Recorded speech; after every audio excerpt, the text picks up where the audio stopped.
Sir మొన్న మీ మీద ఏదో అటాక్ జరిగిందన్నారు, అది నిజమేనా? అవునండి. ఇదిగోండి ఇక్కడ ఎవరు సార్ కొంచెం అయిపోయింది. అంటే తగ్గిపోయింది ఆల్మోస్ట్ కొంచెం కాలే తగ్గిపోయింది. అంటే చేసింది మేబీ ఎవరు?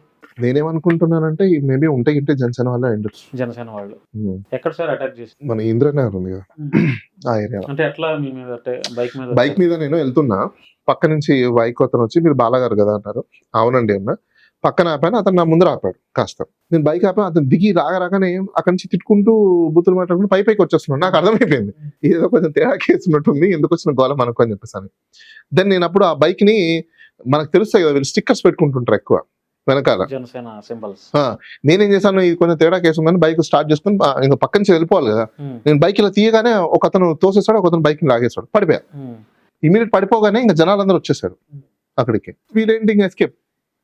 జనాలకి ఏం తెలుసు, నీ కింద పడిపోయాను అనుకుంటున్నారు. అక్కడ వాళ్ళు లాగారు, కింద పడ్డారన్న విషయం తెలియదు జనాలకి. ఎందుకు జరిగిన ఇన్సిడెంట్ వేరు కదా.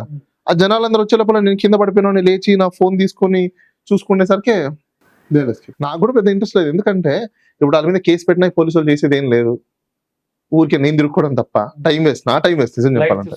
అందుకే నేను కూడా కామ్ అయిపోయి. ఎందుకు అంటే నెక్స్ట్ టైం నుంచి మనకు ఒక సబ్జెక్ట్, ఇది ఒక ఎక్స్పీరియన్స్, మనకు సేఫ్టీ. ఇప్పుడు ఆల్రెడీ న్యూస్ లో మీడియాలో వచ్చింది, రేపటి రోజు వాళ్ళు చేయాలంటే కూడా ఆచితూచే చేస్తారు. ఎందుకంటే ఒకసారి జరిగితే ఇష్యూ అవుతుంది అనేది అర్థమైపోయింది.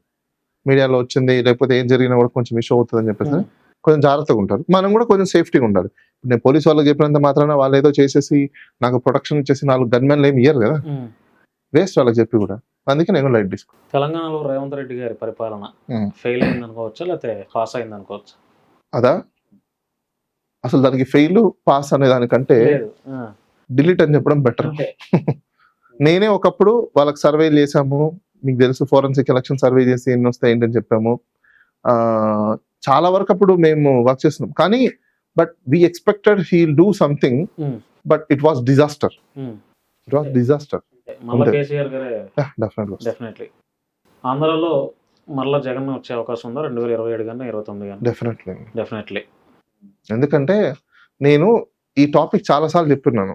మీ దగ్గర ఒక డ్రైవర్ పని చేస్తున్నాడు, ఆ డ్రైవర్ కి మీరు ఫెసిలిటీస్ అన్ని 20,000 జీతం ఇస్తున్నారు. ఆల్ ఆఫ్ సడన్ గా వేరే వ్యక్తి అతనికి ఒక 30,000 జీతం మొదలు పెట్టాడు. ఒక 6 months అతను జీతం తీసుకున్నాడు, 30,000కి అలవాటు పడిపోయారు. ఇప్పుడు మీరు వచ్చి 40,000 ఇస్తా అంటేనే మీ దగ్గరకు వస్తాడు, లేకపోతే మీ దగ్గర రారు. ఇప్పుడు కూటమి ప్రభుత్వం కూడా ఏం చెప్పింది, ఎక్కువ ఇస్తా అని చెప్పింటేనే వచ్చారు, ఇవ్వలేదు.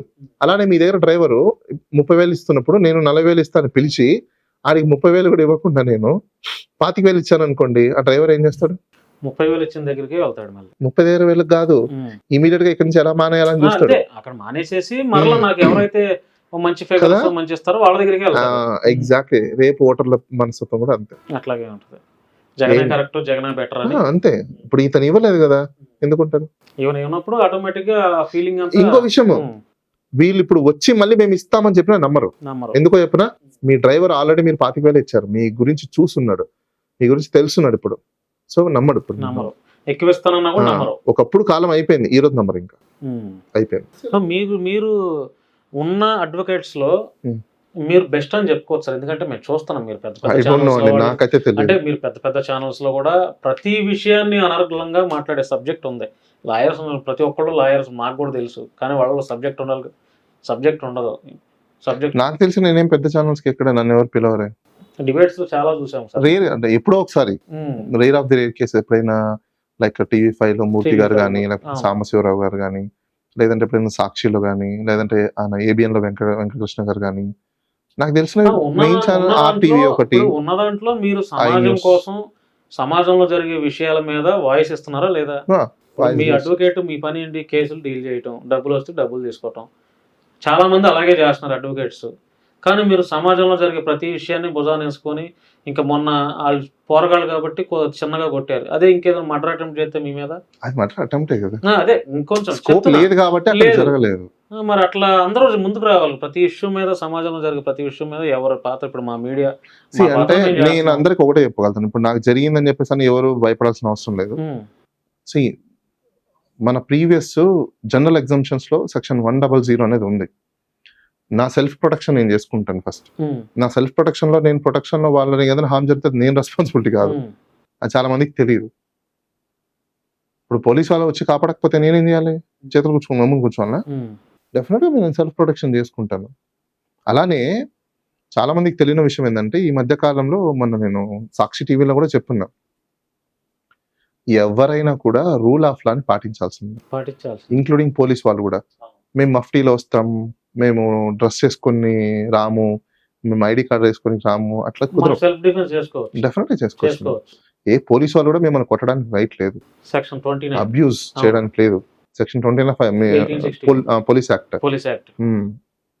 సో సెక్షన్ 29 అంటే గుర్తొచ్చింది, ఒక ఐపీఎస్ ఆఫీసర్ అనుకుంటున్నా, ఆయన చాలా ప్రమోట్ చేశారు దాని గురించి.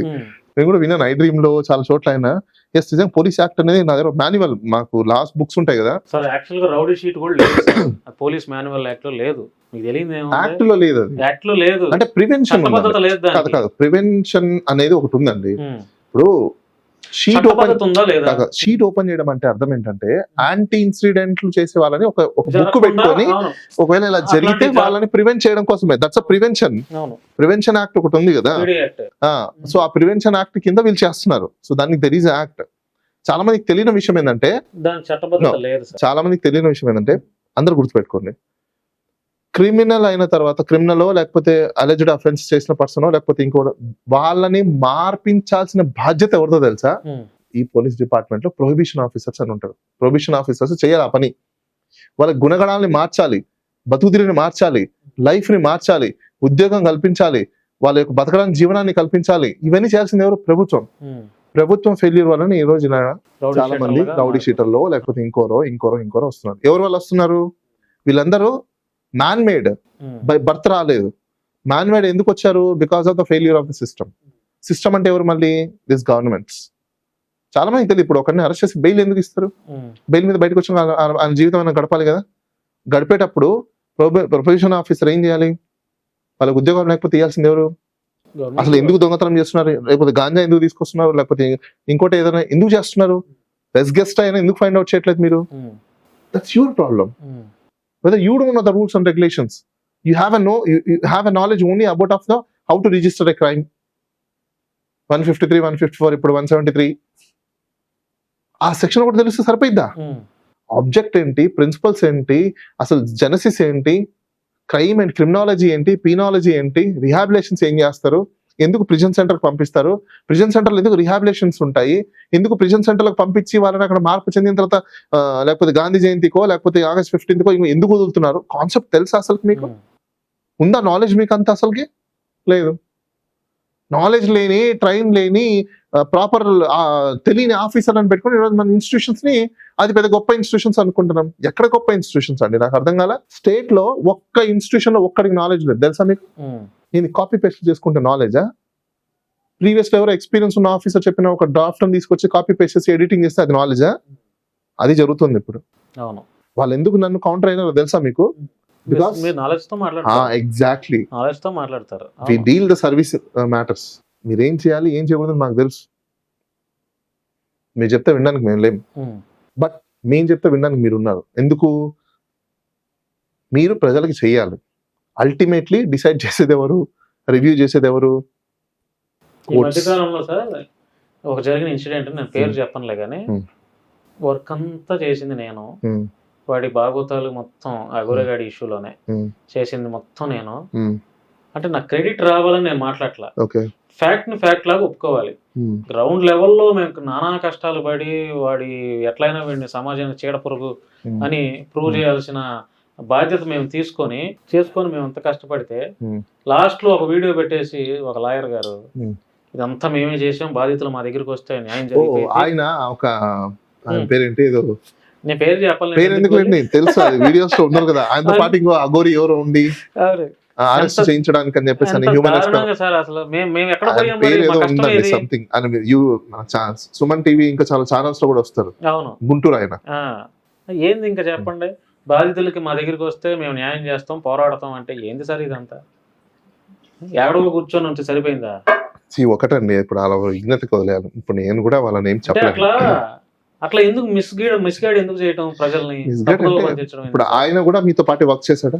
చేయలే, సంబంధమే లేదు నాకు ఆయనకి. మరి ఆయన కూడా ఏదో కొంత చేసి ఉంటాడు. చేసిన బట్టి అయితే కంప్లైంట్స్ ఇవ్వడము లేకపోతే ఇంకోటి ఏవో జరిగాయి కదా. ఒక కంప్లైంట్ ఇస్తే సరిపోయిందా? మరి ఆయన కూడా పని చేసినట్టే కదా. కంప్లైంట్ ఇవ్వడం కూడా చిన్న విషయం కాదు కదండి. ఇప్పుడు మీరు ఇన్ఫర్మేషన్ తెచ్చారు, నేను కాదనను, కానీ మీ ఇన్ఫర్మేషన్ మీద ఇంకో స్టెప్ ఎవరో ఒకరు తీసుకోవాలి కదా.